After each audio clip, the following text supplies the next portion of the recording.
Bandeko, ba maman ya bana télévision 5 sur 5. Ezali susu ngai ndeko na mino professeur de baba. Miko eleke belé ezali sengo mingi poto kuta na lisusu. Pona ba émission na biso ya kolambola ndenge makambo ezoleka na mboka na biso.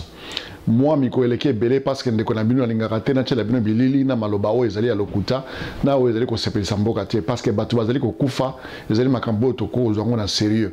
Yango na saka ba recherche nyonso tour na zokata na ngai pona bino pona la sabino makambo ndenge ezaleka na kata mboka na biso. Lelo eza émission ya monene na kosenga bino ba mama batata ya mboka Congo na libande pa bozali. D'abord mpesi no longo nya mingi na makambo bozali ko sala.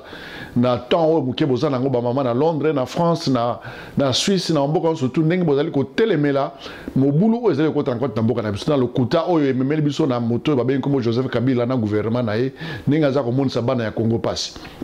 Yango na lelo émission to ça lelo eza émission mo ya monene na kosenga bino bandeko oyo bokoki kozala na moya o kabolango na bandeko o ba mona yango kabolango même soko o sala DVD o sala DVD o tindela ko bandeko na Congo na mboka place o bakoki kozala na internet te tindela bango yango parce que zali ba recherche to sala ka poto ye mboka na biso eloko ezanga biso na mbule leke belé zali to zali ko kipe mboka na biso mingi te banguna soko ba ko zo place yango na soko loka biso bana Congo to ko fungula misu to ye bandenge mboka na biso pa ezali ko kende pona bana na biso bandeko likambo ezali vraiment sérieux mingi lelo émission ya munene na osela bino za émission na saki ba recherche na kute na maninga na ngana batonga na yebi mingi na gouvernement ya président Obama o asili kolongwa tina nini ndenge nini titre ya émission lelo ezali ndenge nini président Joseph Kabila abiki na motambo oyo président Obama aselaki ye po alongwa na pouvoir ndenge nini alongwa na motambo wana banani basalisi ye e bani ndenge nini likambo wana ekine ko beba kasi lelo tozali na ba explication ya ko expliquer bino makambo moko ya minene yani ngwana yango na lobi na 5 millions longo ya mingi na nyonso bozali ko sala na mo temps bozana ngona ba moyen bozana yango moto oyo akolobaki leki muninga na makambo etali kombo ko bongisa mboka Congo azali te oyo ezali mboka bakoko na biso to kotikela ngo bana na biso ezali vraiment devoir munene po na biso nyonso yango mo na linga ko sala émission na munoko na biso ya lingala parce que na linga bandeko na biso nyonso tout et pas bozali ba mama batata boyo ka yango parce que ezali pe likambo ya mboka na biso. Merci mingi lisusu na ba nyonso tout balandi ya 5 sur 5 na ile longa professeur de ba opesa bino likambo o ezali boy. Ya liboso na kansi bino bolandaki makambo le kaki komo na ngona Genval. E bandaki boni Genval et Salama tina nango ezalaki nini. Bandeko émission na saka liboso na saka émission kona olesa ndenge nini bato balongwaki bato basalaka na président Kabila balongwaki na pouvoir na mboka na basali ba démission. Ezalaki esengo mingi to mona ke ba continue biso na mboka na biso na Congo culture ya démission ezalaka te tango bandeko na balongwaki nani atindaki bango balongwa basala nini bandeko lelo ezali bo fungola miso yo kama kamuna zoko mpona uti kosala ba recherche ebele na ta ona zaka nango na koti na librairie ya congrès na sololi pe na bandeko ebele awa na Amérique eloko mo babenga ngoma nango freedom of information act c'est-à-dire que peuple américain azali na droit ya koyeba makambo ebele na obiso benga ezali secret so ezala na mboko na yete ezala na mboko ba parlementaire bato bango ba voter secret pona bango ezala kate na tango musu ba secret wana bimaka na chobo musu bimana nenga officiel mais za makambo to landi biso to landela ka to zo landela to yeba na mo ndambo na zui pona mboka na bino lelo alingi to kabola yango na bino bandeko Genval esalamaki na demande ya président Obama et le président Obama na ko yeba na solina un de conseiller na ya président Obama sengaki na ba opposant congolais ba sanga na bango nyonso tout bakoma bomoko mission wana ba pesaki yango na monsieur Moïse Katumbi parce que ye mutu abi bimisaki na mbongo na ba lobbyiste ya minene oye engagaki ke akoza mission wana azu mission wana ya kosangisa na kasi bino mo monaki lelo to kotra ba détail te ndinga ko benda kamera na pembeni abendi papa Tshisekedi abendi ndeko na ye abendi ba batu nyonso tout oya G7 na sangisi bango place moko ba yeko kuta na sika moko ezaki sengo mingi metina ya bokuta ni wana moko ezaki pona nini demande oyo gouvernement ya Obama sengaki bango ezali le 19 septembre l'année passée président Kabila le 20 septembre alinga ozala président illégal donc na mbula oyo tozanga na 2017 le na septembre le loto comme le 20 septembre président Kabila azokokisa une année ya illégalité aza président illégitime aza illégal na moto ya mboka Congo yango ba américain na président Obama na kota mino muke pona mino pona nini Obama azwaki likambo wana ya sérieux pona ye pona gouvernement na ye na solina bato basalaki na ye baye kopesa ngai mwa mayele muke na kabolango na bino bandeko Genval basenga ki bango basanga na place moko basala déclaration commune o ezalaka neti un gouvernement en exil et salaka. C'est-à-dire que le président tozali na mboka za okoma illégitime. Mandat oyo constitution epesaki na ye akoki kosalela yango te. Donc azana illégalité. Donc constitution koki sous ko protéger yete. Eza lokola mutu aza na prison aza ko réclamer ba droit na ye. Tant oza na ko réclamer ba droit na prison, oza sous mutu ba droit na yo ekomi ya kokata ndambo. Parce que osali mbeba. Bandeko pona nini ekomaki na point que na kati ya bato biso to bengaka biso soto benga ba leader ya opposition bakokaki kosala déclaration commune wana te. Bandeko lona ko bisa bino ke bakoki kosala déclaration commune wana et pas ya président Obama te. Alors déclaration commune lingai kosala nini bandeko?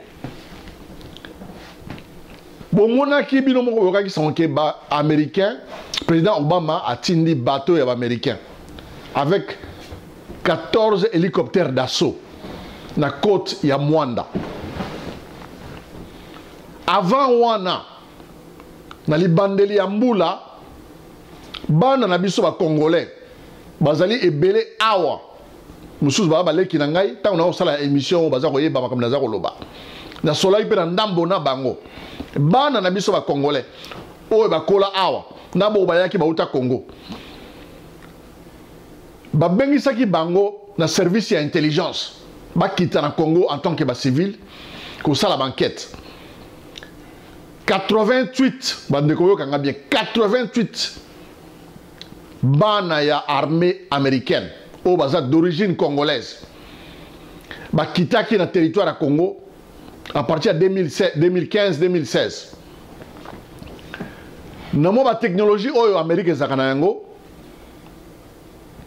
bango bakena ko travailler ba créer o ba bengaka ba zone de protection baza ko utiliser ba laser pour ko dessiner ba zone moko ya cible parce que ba enquête utayi ke batunyo surtout o ya pouvoir moi bana o ya PPRD bandeko ba camarade na biso ya PPRD na mandako na bango na bandako ba makango na bango na bandako mingi na ville ya Kinshasa na Lubumbashi na Bukavu na Goma na ba ville minene stratégique bazaki minduki ebele ba bombi na kati ndako yango na kola ba américain na satellite monaki minduki wana batindaki bana wana bakena na Congo bakena ko tracer avec ba laser baza ko tracer ba zone magnétique ba zone magnétique ba zone wana comme zone ciblée, c'est-à-dire que en cas d'attaque hélicoptère ba hélicoptère ko diriger ba bombe directement na banda ko wana pona ko bombarder ko panza minduki wana place ezali yango na boyoka ki ke président Obama président Kabila azaki décision que voilà ba congolais nyo surtout au baza nationalité américaine d'origine américaine baza sous visa ba ya la Congo te tant ba yoki information on a euta ke pa na bango service ya renseignement rwandais et ici on que voilà il faut faire attention il y a des congolais d'origine américaine au baza na armée baza en civil siko na kati mboka baza ko sala mission moko boy na buzoba ya président na biso na bato basala pa na biso bakanisi bango ba ko baleki ba américain na mayele bazo qui décision que voilà boyoka ki yango na bilon surtout que voilà congolais surtout à dans les États-Unis pose un visa ya Congo et comment qui difficile différence ni les alliés entre congolais à na Congo congolais à dans les États-Unis na congolais à na France na en Angleterre yango na décision bazo ki décision on ezalaki que soki déclaration commune et commis président Obama a besoin de mot de passe pour asenga autorisation na Sénat, asenga autorisation na Congo, que voilà un pays allié au pour contrôler Congo et ça c'est la présidente pour mon boulot côté Nambokate, opposition a sali déclaration commune pour aider Bango. Sans déclaration commune wana moyen à autorisation na Sénat, na Congrès à utiliser force américaine directement et ça l'a quitté. Mais avant wana binomo monaki ezalakola na justice un bon procureur soko lingi o benga ko build case ko construire kanayo o ko zwa étape par étape y accusation moko na moko pour na olakisa na jury que voilà muto na lingo tia na boloko tala makambo mabe asali gouvernement ya Obama ba préparaki ndenge nini ba ko prouver na ba européen on a français, na Union européenne qui voilà pourquoi prouver cette attaque. Parce que la Belgique, la France, bah allez hésiter. Bah quand même Amérique azwa leadership ya makama libération ya Congo ya changement de pouvoir à Congo te boy moi zo amoko ezana kati wana la France aza kotala Congo comme le plus grand pays francophone. C'est une force économique qui pona bango. La Belgique bilomo webi histoire depuis l'époque coloniale ba bona Congo la propriété privée na bango. Obama bandeko azali moto ya loposo ya mokobo na kotanga ngona munoko na mabona loposo mokobo. Et pas ya fandaki amona kinenge makambo ya mboka na biso ya continent na biso ya Afrique ezalaka bandeko. Apesi message na bandeko na biso ba africain mingi ba Nigeria ba Ghana ba mboka ebele ba comprendre que tango ndeko na biso azali na ebonga wana tika tozwa mayele ya biso ezalo kwa ya koloka afandi 8 ans na pouvoir à longwe to tikali kaka na libulu pona buzoba ya ba leader politique na biso na ko lo bango lelo ba buzoba ya ba leader politique na biso bandeko ndenge nini Obama a construit wana tout banda liboso makambo ya droit de l'homme yoka ki sango ke voilà général Kanyama bato ebele bazali ko freeze ba asset na bango, c'est-à-dire ba ko geler ba avoir financier na bango. Amérique a le pouvoir de le faire en tant que dollar ezali mboka mbongo na bango yango mutali currency ezali monnaie internationale où za ko diriger ba transaction mingi na monde. Alors, il veiller vraiment sur la transaction financière, où est dans le monde, dans la fraude, où il faut déranger mon bango. Bandeko, Boyokaka Sango, dans le cas de c'est que voilà, Amérique, la France, na Allemagne, accusé Amérique, voilà, bazako yoka, ba conversation téléphonique, il y a Madame chancelière, na l'Allemagne, et puis il y a président en France, et puis il y a leader, il y a Mboka Europe. Bandeko, ce qui est Amérique. Azali koyoka ba conversation téléphonique ba pays wana ya ba France. Bongo téléphone ya président na bino na téléphone ya Lambert Mende. Est-ce que boyebi ka Amérique ko yoka ngote? Bozo ba na biso d'abord compagnie ya téléphone na biso to la mboka na biso le loba téléphone cellulaire na biso. Bande ko ba ordinateur rango za wapi? Nanu pesa bino nini ba préfixe wana téléphonique ya 99 ya 80 ba 99. Mandeko serveur ya téléphone na biso banaka na Rwanda. Mais ti le plus grand serveur central ya système téléphonique na biso ezali na antenne uta na efan na Kigali.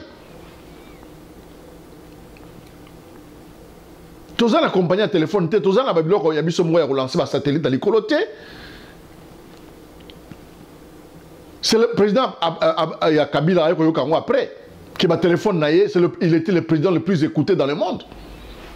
Mais makamoni bandeko Obama ba yebisi ngai bakato basala na gouvernement ba yebisi ngai ba yoka kiam bandeko koboma et kamusi ba américain na ba sénateur ba kamwake président ya mboka ye mutaza ko pesa ba ordre ya mabibomi o esama na mboka Congo ba preuve téléphonique wana ezali ba tindi ba satellite na ba drone et que ne ko photographier o ba benga ba zone non identifiée comme cimetière national. Parce que les cimetières sont enregistrés comme ma zone moko funéraire. Ok, ceux qui satellites, on a mis quoi ya batunase, ayebi que c'est enregistré comme cimetière. Bandeko na Congo, ba moni mi quoi ya batu, ya bandeko na biso ya banda na biso ba mama, na ba place ebele o benga na français, ba fosse commune, photographiée par les satellites américaines. Il y a des milliers de Congolais qui ont une place où ils allaient déclarer cimetière. Des photos de satellite ezali. Na Kinshasa, n'en parlons même pas. Il y a Maluku, mais ils allaient belé. Pour convaincre les Européens, bandeko, les photos de gouvernement américain a tindaki la Commission européenne. Bandeko tant commission européenne bazo ba document wana na ba conversation téléphonique il y a généraux na biso il y a Kanyama il y a ministre de la justice il y a bato ebele atindaki yango na Union européenne bandeko mboka na biso Congo ezali pe likambo ya nzambe nde mutu aza kobikisa biso na kasi bino mo kokaki sanke mama Cécile Kwenge o azalaki ministre na Italie. Ba Italien basali mo racisme basali nyoso alongo na musale sali bango soni ba nommé na parlement européen. Maman Cécile Kwege azali représenter l'Italie dans le Parlement européen. Bandeko. Tala makambo ndenge nzambe salaka. Maman on a bâti une commission ya droit de l'homme. La commission ya droit de l'homme dans le Parlement européen ba photo on a ya koboma. Na conversation ya Kabila na mikonzi ko na bureau ya nani ya maman na biso wana. Maman on a leki na télévision et puis si mawa. Et puis si mawa leki na télévision lobby, il faut qu'il y ait des responsabilités individuelles.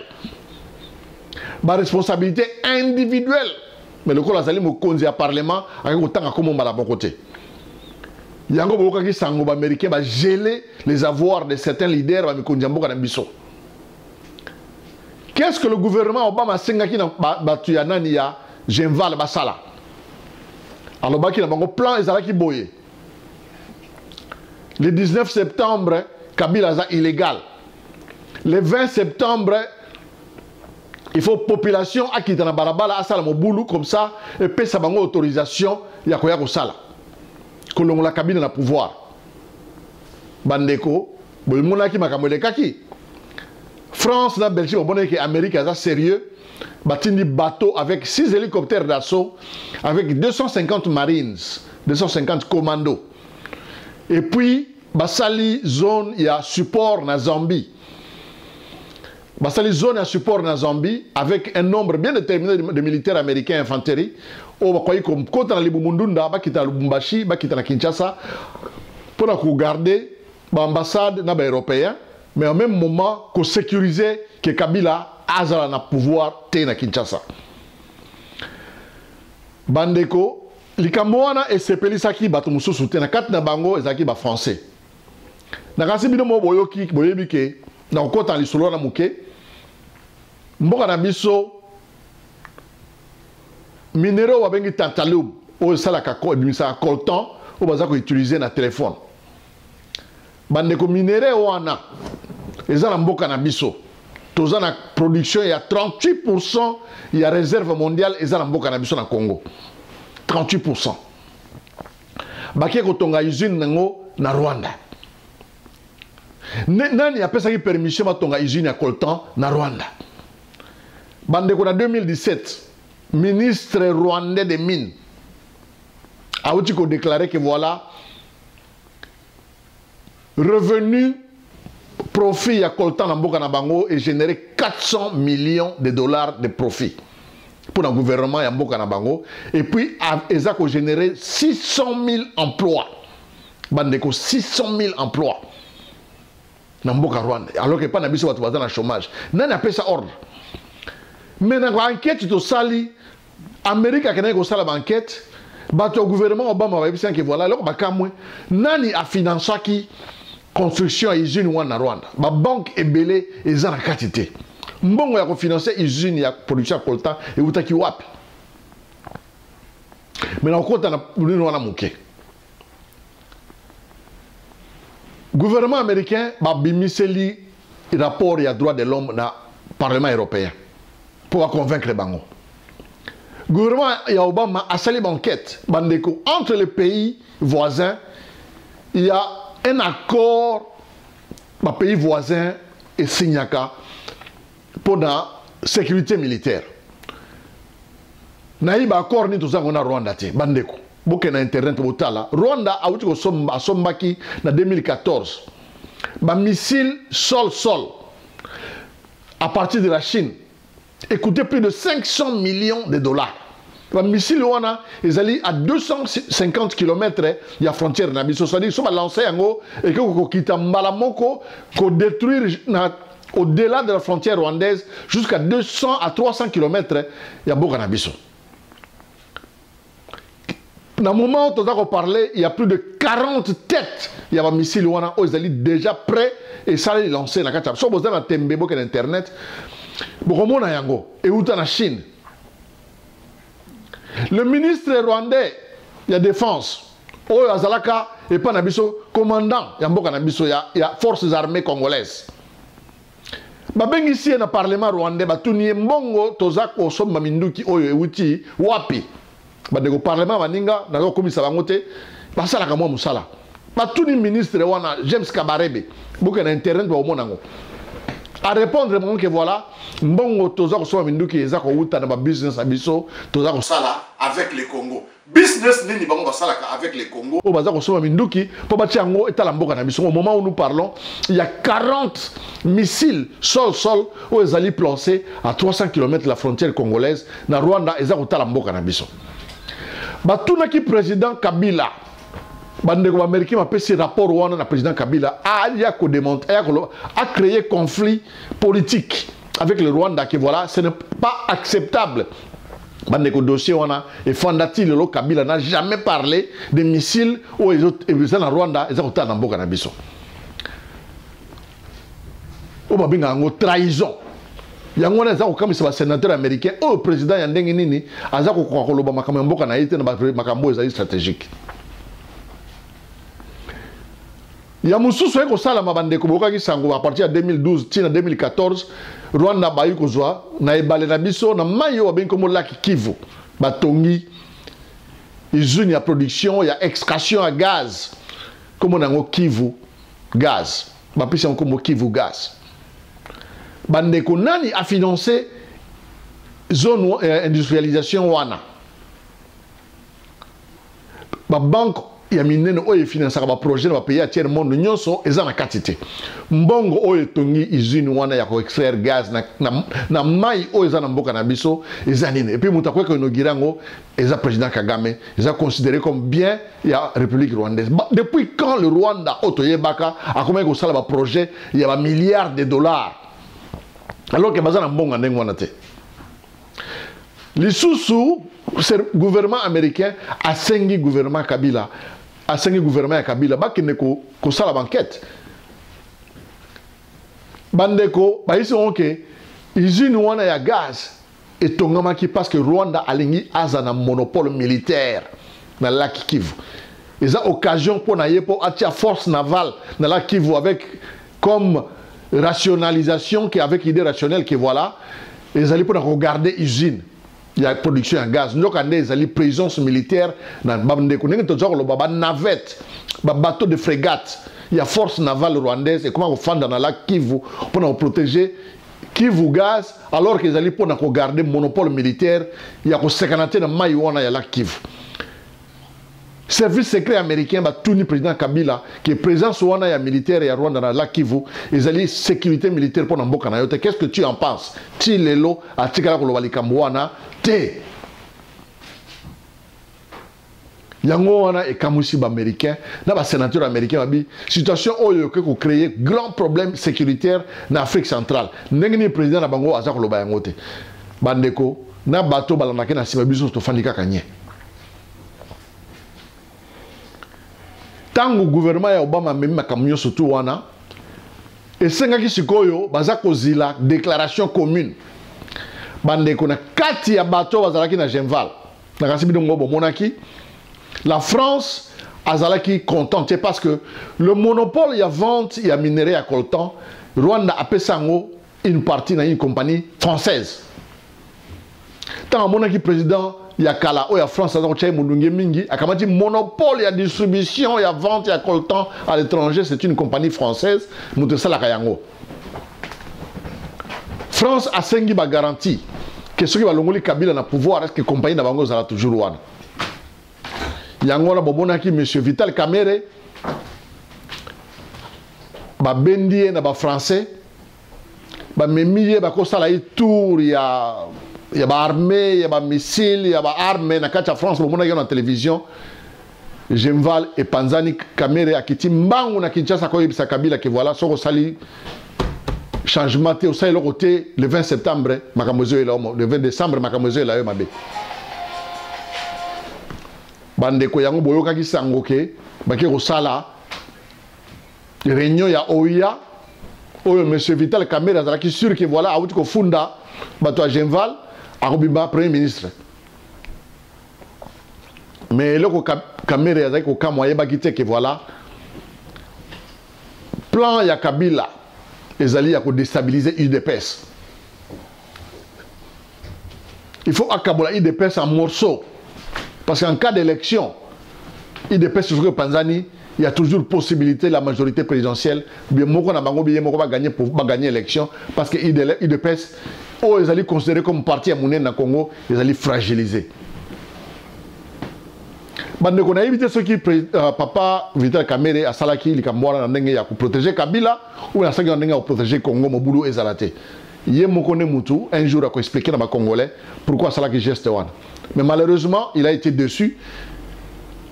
Réunion ya OIA et puis monsieur premier ministre était monsieur Badi Banga parce que c'était la vision il y a majorité il y a Kabila il y a fragiliser UDPS. Bande coïncidité Amérique a toujours contenté que voilà le mois de décembre il faut passer à la tout de façon que Kabila sur le peuple a quitté. Bandeko, Bilmoka Kisango, UDPS a lancé à partir de la pauvre papa Tshisekedi carton rouge. Va signer carton rouge, carton jaune, carton rouge. C'est-à-dire que le 20 décembre, il faut abîmer.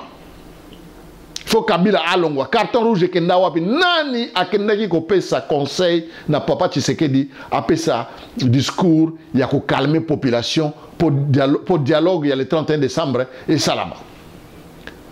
Bande kona kozungi salabi no mamuke bu comprendre makambo ndenge sama na mboka na biso. Na 2006 élection présidentielle UDPS a boycotté élection. Nani a pesaka conseil na papa Tshisekedi ba boycotté élection il y a 2006. Plus de 30% des électeurs baza ba membres ya UDPS ba vota quitter. Bafungoli nzela ya pouvoir mbalamoko na Kabila pour gagner pouvoir. Bande que lolo boye comprendre que voilà, il y a eu des traîtres na kati ya UDPS. Moko na bango ye wana comme premier ministre Sikoyo. A comme premier ministre lelo, il a été traître en 2006 ye mutu a pesaka conseil na Kabila da papa Tshisekedi que ba boycotter l'élection. Qui nani a pesaka ye mbongo, na futaka ye pour apesa papa Tshisekedi conseil wana. Na 2011, élection en 2011, papa Tshisekedi il fallait se réunir avec les opposants, surtout le candidat unique pour battre Kabila. Nani après ça qui papa Tshisekedi conseille que aboya makambu ya candidat unique. Moko na bango yona koma gisu premier ministre comme ne Badi Banga. Bazuli futa na bango na misala basala. Ba traître yi de pes bango wana. Ba bimi ba premier ministre lelo. Lobby soki élection zami na Congo ko mona bango Badi Banga kozala candidat. Premier ministre wa Siko pe kozala candidat pour ba kabola yi de pes en morceaux. Bandeko nani apesaka papa Tshisekedi conseil ya kopesa lettre o ya ko calmer population pour basala nini dialogue il y a le 31 décembre pour peuple qui est na balabala le 20 décembre té. Kabila a gagné ki wana. Yango na boboni lelo inane yango Kabila za na pouvoir papa Tshisekedi pe akufi. Le 31 décembre ba résolution yango ti lelo et salama té et ko salama pepe jamais. Parce que loko Kabila zaiko zila Kabila papa Obama alongo na pouvoir. Abandela bakambu ya sika. Ezaki victoire pour naye. Akosi bango babenga na lingala alambi bango. Dialogue ya Saint-Sylvestre le 31 décembre ba résolution nango yango wapi. Bandeko mutoyo azako respecter constitution te. Et loko epesa Kabila moto comme nango constitution. À s'aligner surtout, va changer comme la constitution, va boya yango avec l'accord na obo benga kaba dirigeant de l'opposition. Ba comme benga ngo ba arrangement particulier, ba nini. Article 64 Keïda wapi.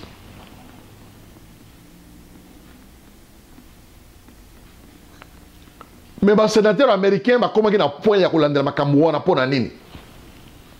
Ndenge na ebisa bino l'émission passée. Le Congo, la fraude fiscale, la fraude, il y a dollars. Oh, ils ont dans le Congo, ils ont déstabilisé. Fluctuation monétaire, il y a dollars dans le monde. ba banque de financement dans le monde où financer ba projet belé et ça au mois avant ba ya financer projet ba yo ka sanke 400 milliards et c'est kotaki 500 millions et c'est outil quelque part bande ko président Kabila zo yiba mboko na biso po atsala makambu oyo azana ngo besoin baza ko tinda ya sala lelo président na biso baza na projet mibale ya minene naza ko sala banquette nango ya ko sala port à eau profonde na Mozambique na Mozambique te na Madagascar pardon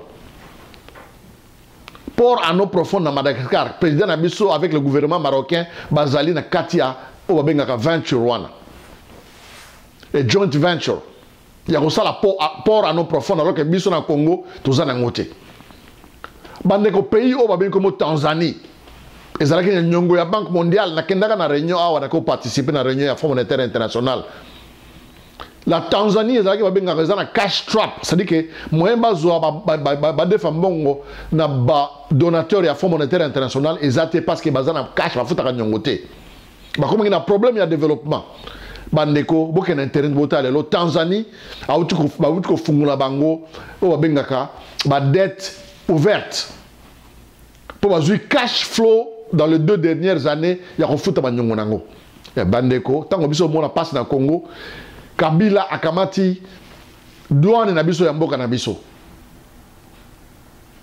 le courtier principal na tango Mobutu le courtier principal ya d'autres na biso ezalaka compagnie moko nango Amiza agence maritime internationale du Zaïre ça dit que ba idée a bien o ezalaka na tango Congo ya kala Amiza azali courtier mboka ezoka mbongo na douane faut za la mutoyo compagnie oya kozala courtier na ba pays lokola awa be na France za ba privé basala ngo na tanga Mobutu zaki Amiza za courtier principal oya ko garantir que biloko ko na mboka na biso wanini gouvernement a ko créer na kata gouvernement agence oyo ko tala ke tango Amiza za ko zoba recette wana aza ko futa Congo comme il faut benga ngo OGFREM office moko ya gestion ya fret maritime o ezali représentation ya gouvernement kota la compagnie wana a responsabilité limitée ningi za kosala moyena contre no ba termes commerciaux ya belé makasi te na ninga bo comprendre ngona mais lelo bandeko na biso bazalaka ba agence ya na ba agence amike mike na douane bazo kamwa douane na biso e koma na port ya Tanzanie na Dar es Salaam Amiza na biso ya kalawana e koma siko kuna bandeko Tanzanie e komi na agence ya ko dédouaner biloko na biso ya Congo bazui cash mbongo ya cash ya minene bakomi kofuta banyongo na bango po Kabila apesi bango cadeau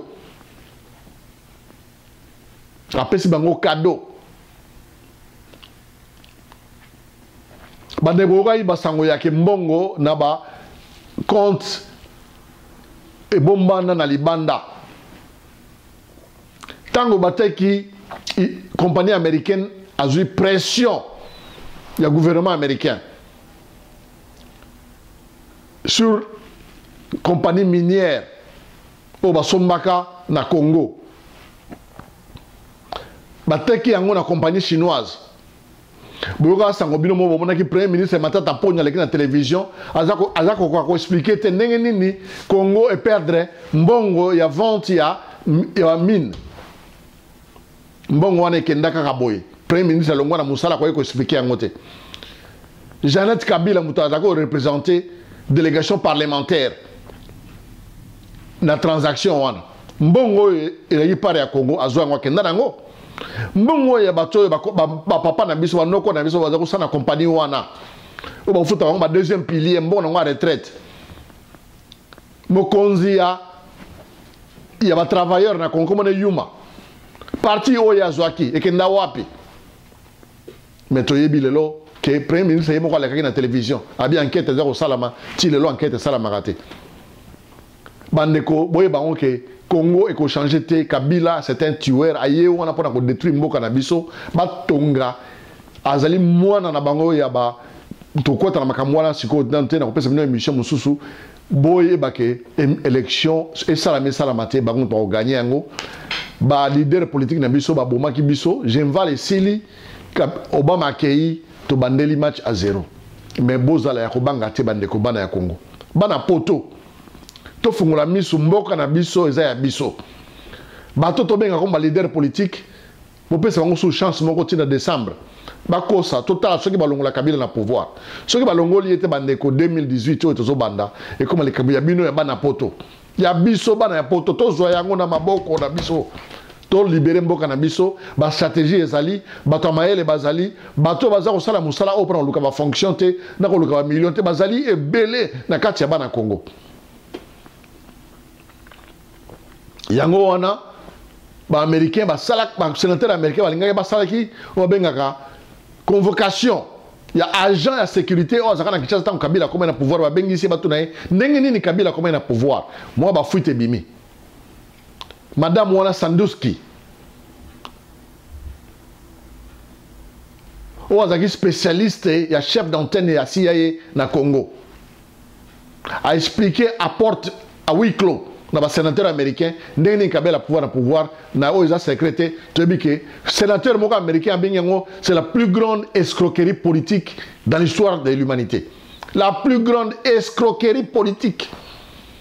Mais Bisoba na Congo, ça fait 20 ans. Yangoyo, tous a refondé dans escroquerie politique wan. Tous a refondé dans escroquerie politique wan. Tous a refondé yango pour na kat na biso bande ko na biso ba camarade na biso mususu batil ba au moins 100 000 mois 200 000 mois $1 million na compte bo faninye. Ezali po na bana na biso ba koko na biso ba refondé dans esclavage. Ba négocier ko ye bango. C'est la histoire à monde. Kena na Argentine, kena na Uruguay, kena na Paraguay, kena na Brésil, kena otala ba Colombo kana ba koma le ndenge nini. Pour na buzoba wande ko na bango ba salaka. Le monde est aussi la lobité, le loté. La mère mère de ne pas vivre éternellement. Bocha va vivre éternellement. Quel cadeau tu as dit que la bande n'a biso bandeko. Bien moi on les batté. Bolin bisanga pendant 8 mois temps et belé ya kopesa no ma mission na linga kopesa no ma solo ya lokutate. Longo nya mingi na ba mama ba papa ya Londres makamboza ko sala. Bandeko baza ko banga bino ba force immigrée du Congo baza ko banga bino. Le commission moko parlementaire américaine ba tourni service secret anglais na belge ba sala un rapport sur la force immigrée du Congo. Bandeko mundele atika lika moko pamba te. Rapport dans zango na uti ko tanga yango. Bandeko nous sommes à plus de 4 millions de Congolais lelo o baza ko inventorier na ba pays occidentaux. 4 millions de Congolais dans les pays occidentaux, dans l'Asie, dans le Japon. C'est une force. Il y a biso na bana na biso. Et ça, on sait la bango que bateau oyo un jour bakoya ko révolter bana ya bana oyo un jour bakoya ko la révolte to sala nini. Yangwana na 5 minutes sous merci mingi na nebo la émission. To kuta mbala sima na émission 5 sur 5. Na bateau ba tout na mi tout na Facebook. Bo tindela ba email. Na koki ko répondre nyoso tout te po ba email ya ke belé. Yango wana na décidé na 5 sur 5 to sala siko émission en sika. La réponse du professeur de Baba. Ba email na bino, na ba question na bino nyoso tout na ko répondre ngo siko comme une émission. Comme na la réponse du professeur de Baba. Alors bino nyoso tout bana ya Congo, o bozali banda bo sepelaka, bo bono komona ko to tinda bino email na se bo tindi question. Soko lingo tina komo na yo ya solo tindi, soko lingo tina komo ya solo teli kamute, mais na ko répondre na question na yo na émission pour question yo tuni, baninga so Congo ba yo ka pe réponse wana. Na ko répondre bino ngo. Merci mingi. Bana ba ya Moka Congo na ndenge bolande émission na biso ya 5 sur 5 lelo. Na 5 bino merci mingi. Toku dans son mbala singala mbala sima. Na kozala so na mikolo belete, na sali ba recherche belé, na zana ba émission et belé auto repartir na biso, to partager na bino bana lelo ti en fin mois de décembre. Mo boye balika na biso no. Ba leader politique na biso ba biso nulle part. Ba fonda ba parti politique wana zali ba commodité. Ba parti politique, il y a une différence entre un parti politique et une parti politique. Bandeko na Congo tozana un parti politique en masculin et égalité. Tozana un parti politique une parti politique. Une parti politique, c'est un leader qui a une vision et la seule vision, c'est lui-même ou c'est elle-même. Un parti politique, c'est une vision pour libérer Boka dans l'esclavage économique, esclavage politique, esclavage spirituel, pour la descendance. moko na biso asala makambo na Congo dans le parti politique azalité.